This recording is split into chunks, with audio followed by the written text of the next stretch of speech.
Hey there, you're listening to The Mighty Mommy with some quick and dirty tips for practical parenting. This week's episode contains content that you will find different from my usual parenting suggestions and tips, but it contains some fun information that can absolutely be applied to family fun and parenting. Getting your children outdoors and involved in planting a garden can be rewarding for everyone. This week's guest author is Beth Engelman. Ms. Engelman currently writes a column for the Sun-Times News Group's Pioneer Press.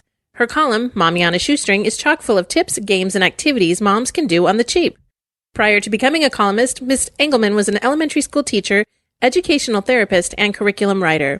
Today, she is going to discuss a subject that is close to her heart, organic gardening. To learn more about Ms. Engelman or to read her Mommy on a Shoestring column, check out her website at www.mommyonashoestring.com or find her at pioneerlocal.com. Organic gardening does not have to be difficult. Beth and her friend, an organic gardening expert, Jean Pinsoff-Nolan of theorganicgardener.net, have teamed up to teach folks how easy it is to grow organic fruits and vegetables right in their own backyards. Here's a quick and dirty list of the things you can do to ensure you grow a fruitful garden. Step 1. Choose a sunny spot. Pinpoint an area in your yard where you get between 6 to 8 hours of sunlight a day. It's also a good idea to think about where the garden would best complement your lifestyle as well as the aesthetics of your backyard. If your backyard is small, choose a small section of your yard for planting and augment it with containers of crops that can be perched on a sunny patio or balcony. Prior to digging, make sure there are no underground utility cables near your designated spot. Call 811 is a government-sponsored initiative that will help owners learn what's below their property before they dig. For more information, dial 811. Step 2. Keep the critters away. Protect your crops from deer and rabbits by building a fence around your garden. You can do this on the cheap by picking up some inexpensive poultry fencing at your local hardware store, or contact your favorite handyman to design a wire and wood fence that is tall enough to keep out rabbits, deer, or any other animal that is indigenous to your locale. Step 3. Aerate the soil. Breaking up and loosening the soil will allow plants to flourish, as aeration promotes fertilizer absorption and water retention.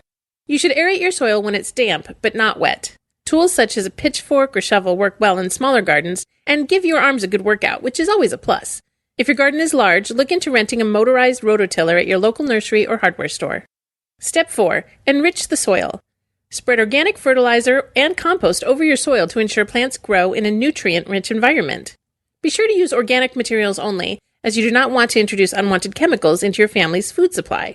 Organic fertilizer and compost are readily available at most fine nurseries and garden stores. Step 5. Choose your crops. When deciding which plants to grow, think about your lifestyle, the things you love to eat, and your favorite recipes. It's also helpful to consider the types of vegetables that grow well in your local climate. Most fine nurseries have experts on staff who can advise you as to which fruits and vegetables typically grow well in your area. Step 6. Design your garden. When choosing where to plant each vegetable, it's a good idea to consider companion planting. A good companion plant will provide a healthy habitat for beneficial insects that will in turn prey on pest insects. In fact, most organic farmers rely on companion planting as their number one means of pest control. For more information regarding companion gardening, check out www.gardenguides.com or visit your local library for books on the topic. Step 7. Plant your garden. Using a hand shovel, dig small holes in your soil and carefully plant your seed or trimming. Cover the area back up with soil and move about 2 inches over to plant your next seed. It's always fun to have your kids help with this step.